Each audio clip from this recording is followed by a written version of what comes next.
What was your kind of like mental state going into the first quarter? Like, for me, it was Harden finishing at the rim. For me, it was can the Sixers slow down the Bucks? With their amazing transition game. That's all I was thinking about. But what about you?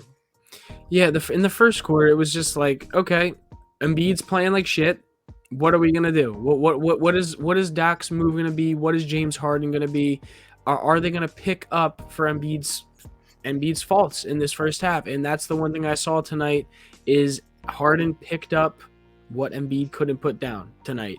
At least in the first half of this game. Giannis as well, just his bag has gotten so deep. It's insane. The fadeaways he was hitting today, my lord. As well as some pull-ups and just scary. And honestly, there were times in the first quarter where I was like, okay, this game might be done. This game might turn into exactly what the Nets game looked like right after the trade for James Harden. But you know what? They stuck through it and they made it a game, and it was fun to watch. Even with the loss, it was fun to watch. Yeah, James Harden started out the game with 7 points, 3 of 3 from the field. Embiid struggled getting good looks early. Chris Middleton was absolutely on fire with 9 points. Yep. The Bucks were just killing it between him and Middleton and Giannis. So yeah, it was a tough first quarter. I mean, the Sixers were losing, I think, 27-24. Embiid had 2 points in 10 minutes, 1 of 6 from the field. But James Harden was absolutely terrific in that first quarter. But going into the second, the Sixers, let's watch some highlights. Yeah, I think a big thing with the second, with just the second in general, was Tyrese Maxey did kind of show some value in this game at that point. I believe he hit the three. He got some assists, got this nice transition bucket over here. Love that. That's one thing I tweeted out after this happened. Like, the kinds of things Tyrese Maxey can do with his body is absolutely insane. Like, yeah, him in transition is absolutely electric, man. It's awesome. Yeah, but it's the fact that he can, in his second year, really just contort his body in any way possible, at any angle, anywhere around the rim, and you really think it's going in. Like, it's crazy to think. And I for some reason I compare it to Ben Simmons sometimes, where it's like around the rim play that Maxey is so much smaller than him. And I feel like whenever Maxey's going to the rim, I feel like it's going to go in. And whenever Ben Simmons is going to the rim, I was like, okay, there's a high probability he misses this shot. It's crazy. It's crazy to think about that. All right, so Maxey gets the ball with 6:06 on the clock. It takes him like 4 seconds to get to the rim, man. The dude is so electric on the fast break, man. So we're going to see more here. I love this pass. By the way, Joel Embiid made some amazing passes in this game. What did Joel Embiid finish with assists? Because he had 7 assists. Joel Embiid had 7 assists. He made one pass to Danny Green in the corner. That was a dime. It was a freaking dime. Here's another great feed to Tobias Harris. Finds him in rhythm for 3. Great find. Joel Embiid was getting double and triple teamed all game long, and the shots weren't falling, but he nailed it, man. I love this, pass from Harden to Matisse Thybulle in transition. Nice outlet pass. So here we go. Second quarter. James Harden finds Joel Embiid for 3. And this is that 3 I told you guys about where James Harden, you can look at him in the back. He was like, I love it. I actually have that. I wonder if I can bring that up here. Let's keep watching. So far, we haven't been shut down, which is a plus. Need a plus. Right, we're in the second quarter, and Joel Embiid just takes off here. Like, Joel Embiid starts between here and the third quarter, hits 7 straight field goals. 7 straight field goals. I love that energy between Harden and Embiid, and that is everything. So I'm going to stick by my conspiracy theory that we're not seeing more pick and roll from Embiid and Harden because Doc's not trying to give out tape to all these playoff teams, because that is everything in terms of getting others free buckets to the cutting to the basket like Matisse or getting to the free throw line. That is everything for the Sixers offense. So the Sixers offense, that is everything to the Sixers playoff chances. Yeah, it's gonna be really interesting to see what happens, because that pick and roll, if it's run correctly and run well, it really does get Embiid typically, at least if they're kind of more doubling Harden, it really does get Embiid good positioning, and either gets him rolling to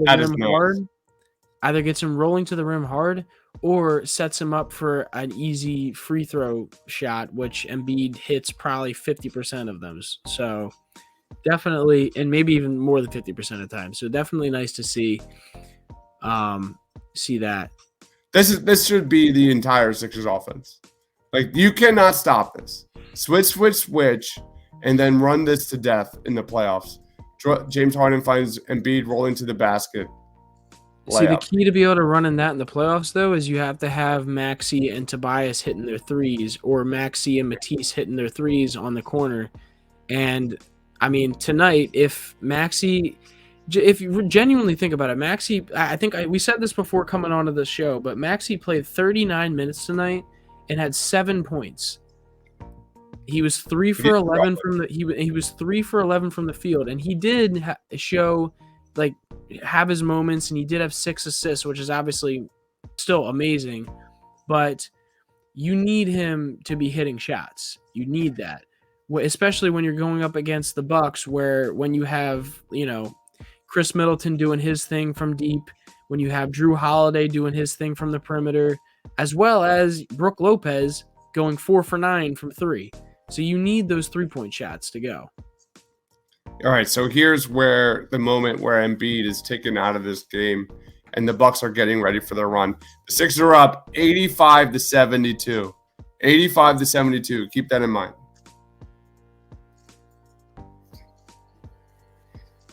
It's just like clockwork. Embiid comes out of the game and is a tractor beam for Giannis at the rim, man. Tough. But anyway, here we see Giannis dribbling up the court. Hits a 3, as predicted. 10-point game, end of the third quarter. Giannis runs down the court. No one can keep up with him whatsoever. I mean, everyone in the NBA can't keep up with that guy. Yeah, and that's one thing I will say, I know obviously we're sitting here saying, okay, Doc Rivers, why aren't you trying Paul Reed guarding Giannis? And although I want to see that, and I wish we saw that tonight, I also understand that, I'm not sitting here saying that, Paul Reed's going to be the difference, against Giannis, and that's going to be why you win this game. It's more just okay, why not? If you already have an old traffic cone out there, why not try to put a young one out there and just see what you get from him? Yeah. You know what I mean? Yeah. Quinn says teams will crowd the lane in the playoffs versus the pick and roll. Steven says, can someone explain why Harden is still working on conditioning? I mean, he's been dealing with a hamstring injury. Mm-hmm. I don't know how much that's, got him better or worse. I mean, it's pretty obvious he's at the rim shooting, but it's also been really bad with Brooklyn. So I don't know how long this hamstring injury has been prolonged. But there is that. There is definitely that. But I mean, he is playing a lot of minutes, right? Yeah, I think the still working on conditioning thing is just something that, think about. I don't even know how to explain it. So, genuinely, if you look at pictures of James Harden now and look at him when he was with the Rockets, when he had the highest usage, historically, of anybody, you can just how vascular and just trimmed out this guy was at that time was absolutely ridiculous. So I don't hopefully he can at some point get to that. I think you may see that in him next year. Or maybe not that exactly, but close to that next year. But we'll see. Sam says, do you think Joel will still get the MVP? No. Or has it shifted to Jokic or Giannis? Any thoughts on that, man? I think the only way Embiid gets the MVP right now is if he just absolutely just goes off to end the season. That's the only way I see it happening. at this point. He's got to like propel the Sixers to being the number 1 seed. They have to be the 1 seed. Yeah, so something like that, because just I get like Jokic is very good. Jokic is an insanely good basketball player, and I know everyone's going to argue the metrics, but you saw the votes today that ESPN put out. Who knows if that's legitimate or if it's going to end up being that way or rolling that way. But I generally think the only way it differs is if Embiid just has a heck of an end of the season. So yeah. Pedro says a big concern of our losses is to contenders such as the Suns, Bucks, Raptors, Nuggets, and Nets. Mango Gango says this will hurt our chances. Shannon says 5 minutes of Paul Reed is the difference. No. No. We need a lot of shooting and athleticism as well. Kane says Bassie and Reed should have been getting minutes all year. I agree with that. I agree there should have been a long-term picture with this team. Doc just doesn't have that. So there's so much evidence of that. So how are we going to sit here and say that Bassie and Reed should have been getting minutes all year when prior to the James Harden trade, you have Andre Drummond backing up Joel Embiid? If you have Andre Drummond on this team, Andre Drummond is, when he was, getting big minutes on the team, was a legitimate all-star, was a legitimate rebounding champ, all kinds of stuff that would deem him the reason to be the backup center. Andre Drummond's your backup center if he's on this team. Let's make that clear right now. Bassie, I completely understand not getting minutes. And Paul Reed, when all season you have George Niang shooting the way he is from the outside, and being that he's obviously the choice you want to put alongside Joel Embiid at that backup power forward center, at that backup power forward spot, it just doesn't make any sense. Reed, as good as he is in certain ways, is not better than Niang when it comes to catch and shoot threes. And catch and shoot threes is a big thing that you need around your stars on this team, obviously. So I don't even think that should be an argument. I think in a different, we talk about this all year, in a different scenario, if Paul Reed's on a different team where your top paid player isn't Tobias Harris and your best player isn't a center, he's gonna play likely. But that's not the situation. That's why we've said Paul Reed is probably going to get traded at some point, and he's probably going to play really well for another team. But that's just what it is. I just think there should have been a larger picture, just like we saw Isaiah Joe plays 1 or 2 games, albeit like he didn't play well. To be fair, Isaiah Joe hasn't played well at all, given the opportunity. But the leash is just this much. It's just this much. But the thing that I go back to is like knowing what you got with DeAndre Jordan, knowing how much that killed the Sixers in the playoffs last 2 years, like not having that backup in that 5 to 10 minutes, that stretch just completely decimates your chances. It really does. And for me, it's not Paul Reed. For me, it's Bassie. I think Charles Bassie is everything that you probably could mold into something by now. Like by now, I'm not saying playing him over Andre Drummond, but by now you're starting to get him some time and getting him acclimated. That's my only take. Yeah, I don't fully disagree with you on that. I think coming into this year, if you weren't able to get an Andre Drummond, I think you probably do see Bassie a little bit more. But I also think that we're sitting here talking about how Joel Embiid and Doc Rivers have both talked about it ad nauseum of how when Embiid wants to be able to come out of the game for just a few minutes in the playoffs and have a guy, be able to be okay defensively. That's all he wants. So if you're not able to get an Andre Drummond, if you're not able to get a DeAndre Jordan, I could completely see Charles Bassie maybe getting a shot at some minutes there just because of the defensive possibilities and defensive prowess he's shown in the G League.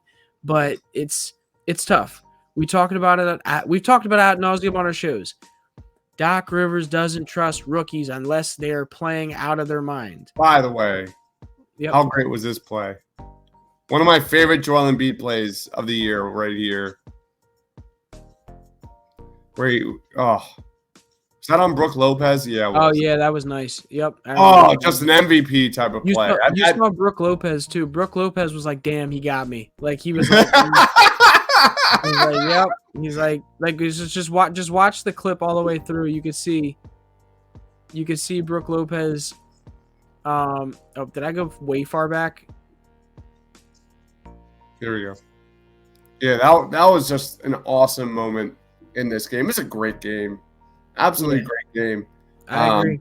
But this was like, if the Sixers had won this game, that post up, back down on Brooke Lopez would have been like one of the plays, the memorable moments of this game. I don't know if we missed it or what. I think we went back. It's all right. Let's just keep rolling. Yep. Let's keep rolling. Another tough loss to a good team. I fully agree, man. You know, the Sixers played well. It didn't happen, but we're all right. We're all right. The Sixers are no joke. The Raptors are no joke. I would hate to play the Raptors in the playoffs. Absolutely hate it. That's a team I do not want to play. There it is. There's the back down from Embiid for the W, or not for yeah. There's the back down from Embiid for the bucket. Love that play. I put that on my Twitter account. It didn't work out, but I was gonna retweet that the second the Sixers won this game. Here's a step back by James Harden to make it a 4-point game with 5 minutes remaining. 4 minutes remaining, 3-point game. Is this the Drew 3-pointer? Oh, it's a run. It's a little runner on Joel Embiid. That's what I'm saying. That like he had those little plays. Here we go. George Niang time. Hits a 3, make it a 2-point game with 3 minutes remaining. Drew Holiday's coming back down the court. Is this when he hits the 3 here? Or no, this is when the lob. Yep. Yeah. See, okay. Here, pause real quick. So the play before this, the play before that lob was when Drew Holiday was at the top of the top of the key with Joel Embiid and forced a turnover where Joel tried to pass out to James Harden when he had Drew Holiday at the top of the key. That's the kind of just straight value that Drew Holiday brings to a basketball team. Is he's able to guard a 7-foot center who's one of the best centers in the league, and then go on the other end and throw a lob to Giannis and hit a floater and hit a 3 at the end of the game. Like it's that kind of stuff you want on a basketball team. Edge of Philly Sports says, outside the Bulls and Cavs, what other team do you want to see? I've said this on the show. Like, that's literally the 2 teams I want to see the Sixers play in the playoffs. Obviously not the Bucks. Obviously, I think Miami might be a little meh. I think I would take on Miami, but I don't want Toronto. I don't want the Bucks. Give me Miami. I'll take on Miami right now with all the dysfunction going on right now. And Jimmy Butler, go to hell. Yeah, apparently people weren't playing hard enough. So, we don't know about that. But anyway, what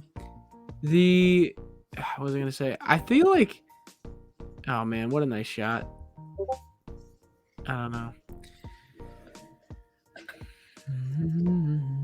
What's this one? Is Giannis just gonna? Oh yeah, see here. Another pull up. Crazy, man. See, that's what I'm saying. He was hitting from everywhere. Yeah, it was a great. And Giannis has been cooking, man. He's so good. Nice. There's one of those shots that if Embiid hits that, everyone's like, oh, the isolation ball. I mean, obviously Tobias tipped it in, but like Embiid was just not hitting shots at the end of this game. Yeah. Here's that Drew 3-pointer. That was a huge shot. Yep. Huge shot for the Bucks. Yep. Make it a 4-point game. James Harden. And then here comes Joel Embiid with another MVP statement saying, not today, son. Not today. Yep. 1-point game with 49 seconds remaining. Is this just a bet? This was after a timeout, too. Yep. Oh, no. Hold on. Oh, no. There we go. See, here's the thing. Sure, this next play came after a Tobias Harris steal. And this was after a timeout, right, Justin? I believe so. So I will say, let's think about this. Let's go back. Can you go back at all a little bit to just discuss this play? It's really touchy. Yeah. So let's think about this. On this play, if we want to call it a play, James Harden screens Brook Lopez to get Brook Lopez off of Joel and get a smaller Drew Holiday on him. It's Joel Embiid's job at this point to get the best shot he can on that smaller defender. So Gives up the dribble. He gives up his dribble and decides to fade away. If he holds that dribble, likely there's a chance he can get down in the paint. Now, mind you, Giannis is there and Brook Lopez is probably going to crash on him as well. But I think there's a better shot you can find there, and I mean there's a guy just standing out. I mean, look at just Niang and Maxey just in a cluster, just kind of hanging out there. Let's remember, but here's the thing. At the end of the game, this is what it's going to look like. When the Sixers need a bucket, it's going to be isolation shots from Joel and James Harden. That's just what it's going to be. You're going to have to live with that. Mind you, you could argue that both Maxey and they're all there. Look at Niang, Maxey, and Tobias all within 10 feet of each other. Yeah, but then look at Giannis's. Like, are you saying because you want them to like get the ball to them, or you say like what are you trying to say? No, it's just funny looking. Yeah, it is funny looking. I agree. I don't know. It just sucks. Yep. They need shooters so bad. They have shooters, man. It's just here's the thing. They're not going to pass the ball in these shots. Like it's not going to happen. All right. Giannis misses the free throw here. So far our show hasn't been shut down, which is pretty interesting. And there you go. And it's a goaltend.